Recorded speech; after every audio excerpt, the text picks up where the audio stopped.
Hari yang cukup panas, cukup lembab di Jogja, jadi kita seharian ini berkeringat sekali teman-teman semua.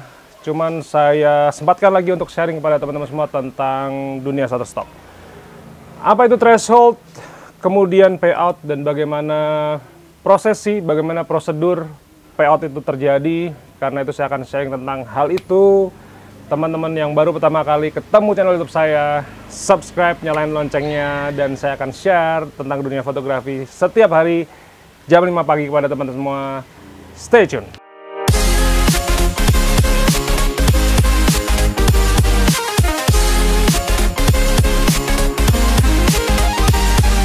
Halo teman-teman semua, nama saya Bima Aditya. Terima kasih sekali sudah datang ke channel YouTube saya. Terima kasih sudah menyempatkan klik tombol subscribe dan menyalakan lonceng notifikasi. Jadi, saya adalah seorang fotografer buat teman-teman yang baru pertama kali datang ke channel YouTube ini. Matur nuwun, saya tinggal di Jogja. Jadi, saya berkecimpung masuk tahun keempat di dunia microstock setelah 2 tahun wedding fotografi dan portrait cukup chaos karena pandemi. Tapi kita mesti berjuang terus, mesti ngelakuin sesuatu, maka alhamdulillahnya saya masih punya Shutterstock. Jadi daily income masih ada, monthly payout juga masih ada. Jadi semuanya bekerja dengan baik. Alhamdulillah, puji syukur untuk hal itu. Gitu. Nah, sekarang buat teman-teman yang baru berkecimpung atau sudah sedang menunggu payout pertamanya, saya kepengen share tentang beberapa hal, prosesi-prosesi apa aja ketika payout itu bisa terjadi. Jadi yang pertama yang akan saya share adalah tentang sebuah kata, namanya adalah threshold. Jadi threshold ini sebenarnya di dunia digital marketing, di dunia internet marketing sangat familiar. Dan threshold ini adalah batas minimal di mana kita bisa menerima pembayaran kita atau yang biasa disebut dengan payout. Menariknya adalah di dunia Shutterstock ini, thresholdnya bisa dibikin sangat rendah, yaitu $35. Sedangkan kalau saya nge-YouTube atau saya dulu masih pakai blog ya, itu yang namanya AdSense, itu thresholdnya adalah $100. Tentu saja $100 dan $35 gapnya cukup besar, apalagi buat kita-kita yang masih baru. Makanya Shutterstock ini sangat saya rekomendasikan kepada teman-teman semua, no matter what, teman-teman barusan baru atau sudah lama punya akun tapi nggak pernah action, thresholdnya $35. Jadi sangat mudah sebenarnya untuk dicapai, karena $35 itu kalau kita cairkan nanti akan menjadi sekitar 550 ribu sekian tergantung penghasilan kita. Nah, threshold itu begini, threshold itu kalau kita masuk ke akun kita di bagian profile, kemudian setting, nanti ada setup minimum payout gitu. Nah, itu angka yang bisa dimasukkan paling kecil adalah $35. Nah, berapapun saya dapatnya, saya selalu memasukkan threshold minimal. Tujuannya biar apa? Biar misalnya nih saya dapat uangnya bulan ini misalnya $35,01 gitu. Sudah masuk threshold. Tapi kalau misalnya saya kemudian setel $100, tiba-tiba saya lupa bahwa saya nggak sampai $100 pemasukan saya. Terus thresholdnya lupa di-adjust gitu. Akhirnya saya nggak dapat payout gitu bulan ini gitu. Nah, sederhananya kayak begitu. Makanya kalau $100 di AdSense mungkin cukup tinggi untuk sebagian orang. Tapi kalau misalnya $35, saya harap teman-teman, walaupun teman-teman baru, sudah sangat mampu, sudah punya bayangan bahwa it's pretty simple gitu ya. Nah, kalau misalnya threshold ini sudah tercapai, maka payout bisa segera didapatkan. Biasanya kalau Shutterstock tuh antara tanggal 1 sampai tanggal 15. Kalau AdSense kan sampai sekitar tanggal 21, 22 ya. Jadi sebenarnya income-nya bagus ya. Kalau saya di dunia ini, menariknya adalah kalau misalnya Shutterstock, biasanya cair antara 1 sampai 15, biasanya sih tanggal-tanggal 5 atau 8 udah cair. Kemudian dari AdSense biasanya cair di tanggal 21 gitu. Jadinya kayak hampir kayak 10 hari selalu ada earning masuk. Nah, itu yang menarik, payout masuk ya. Jadi begitu, itu adalah tentang threshold. Kalau tadi dengar suara tiba-tiba jeder gitu, pintu saya di samping tiba-tiba nutup karena ketiup angin. Ya, alhamdulillah sih enak sih kalau di luar gini nge-YouTube. Bahasa Jawanya silir, jadi banyak angin gitu. Oke, kita lanjut ya. Tadi threshold teman-teman sudah saya jelaskan. Yang kedua, prosesi apa sih yang berikutnya ketika kita mau payout. Berikutnya yang kedua adalah akun kita, jumlah earning sama jumlah royaltinya itu tiba-tiba jadi 0 lagi. Jadi kita misalnya bulan ini dapat misalnya 700 download. itu bisa tanggal 1 sampai tanggal 5 tiba-tiba angka 700-nya berubah jadi 0 lagi. Terus angka royaltinya misalnya kita dapat, anggaplah misalnya $200 gitu. $200 jadi 0 gitu. Kalau kita masih baru, saya dulu juga begitu, pertama kali mau dapat payout, panik gitu. Ini download saya kemana gitu yang 700 misalnya. Terus earning saya yang $250 ini kemana kok hilang gitu. Nah ternyata itu kalau misalnya sudah payout, itu sama Shutterstock itu di reset. Jadi di-nolin lagi. Makanya kalau nanti kita sudah payout, anggaplah kita dapat payout misalnya $50. $50 itu nanti angka 50-nya 50, sekian gitu ya. Itu langsung jadi 0. Terus downloadnya misalnya ada tadi $700, 700 download, saya bilang tadi ya, itu jadi 0 lagi. Jadi begitu tanggal 5, tanggal 7, something itu ya, itu semuanya jadi 0. Jadi jangan kaget kalau teman-teman sudah mencapai angka threshold $35, itu angka download dan angka royaltinya itu akan berubah menjadi 0. Dan kalau itu sudah terjadi kepada teman-teman semua, selamat, saya ucapkan bahwa itu adalah second step untuk mencapai payout. Step ketiga, step 1, 2, 3, nomor yang ketiga ini akan dilanjutkan dengan adanya sebuah notifikasi email dari Shutterstock bahwa intinya we already calculated your earnings, your royalty, sekian misalnya gitu ya, misalnya tadi misalnya dapat $36 gitu.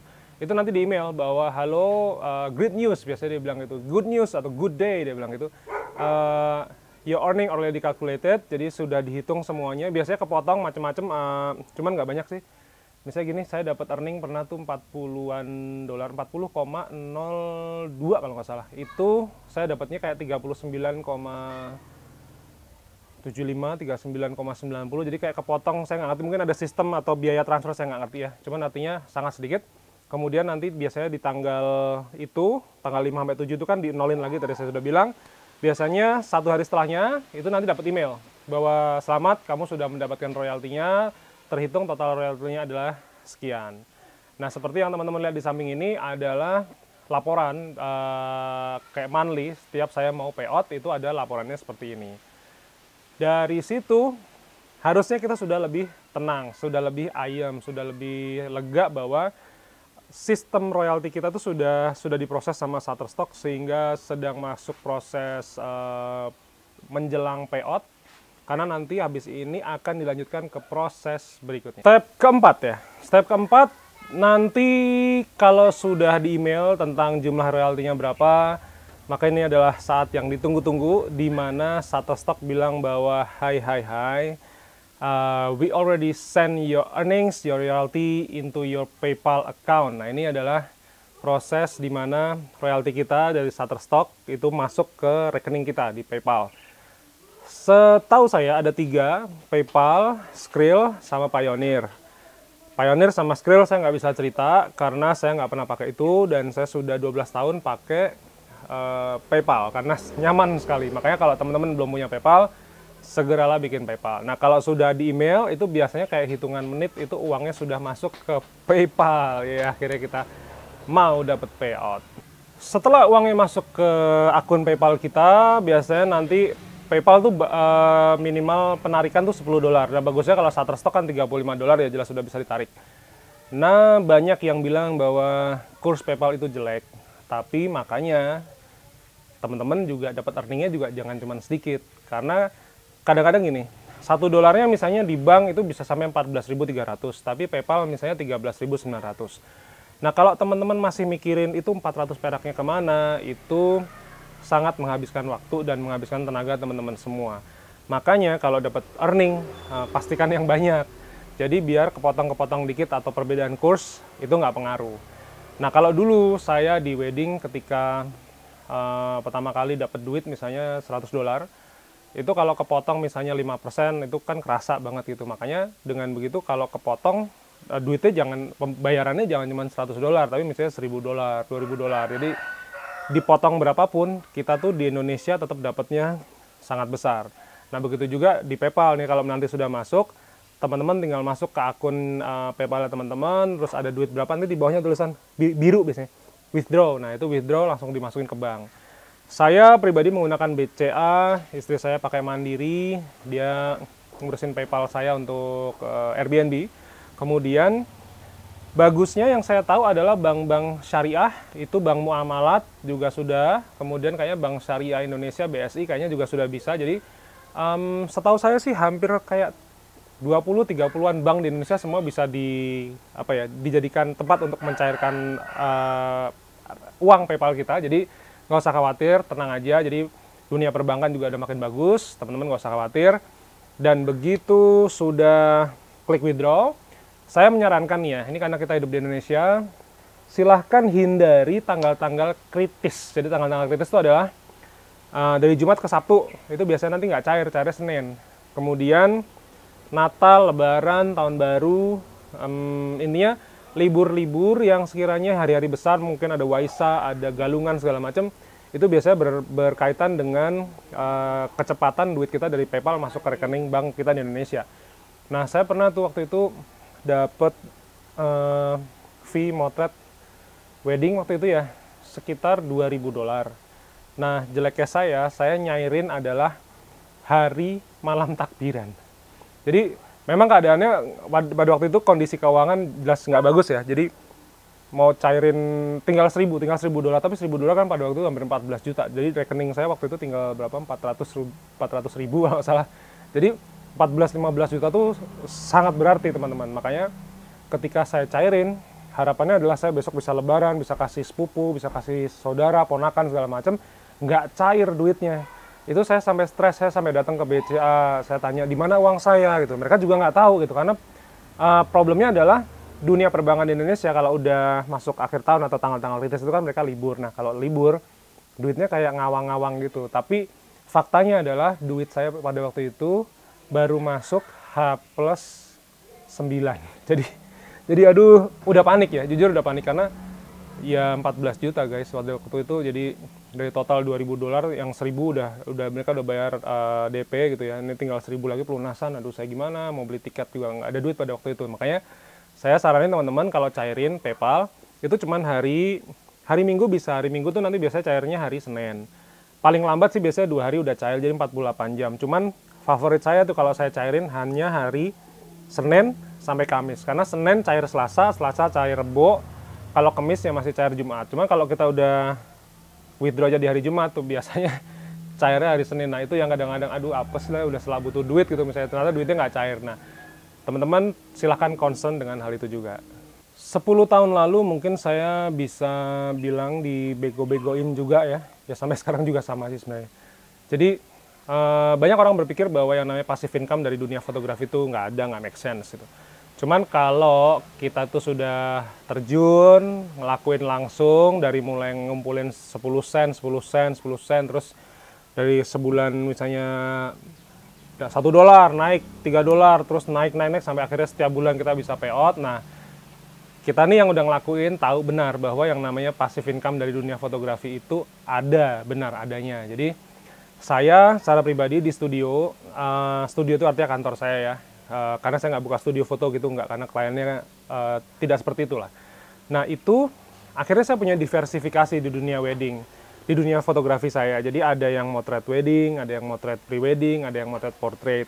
Tapi kalau saya hanya mengerjakan pekerjaan teknikal semua, artinya saya tidak berinvestasi untuk sebuah aset masa depan, makanya saya dapat uang hanya kalau saya motret. Nah gimana ketika saya liburan? Saya nggak dapat duit dong gitu. Nah makanya dari situlah saya memulai di dunia Shutterstock ini.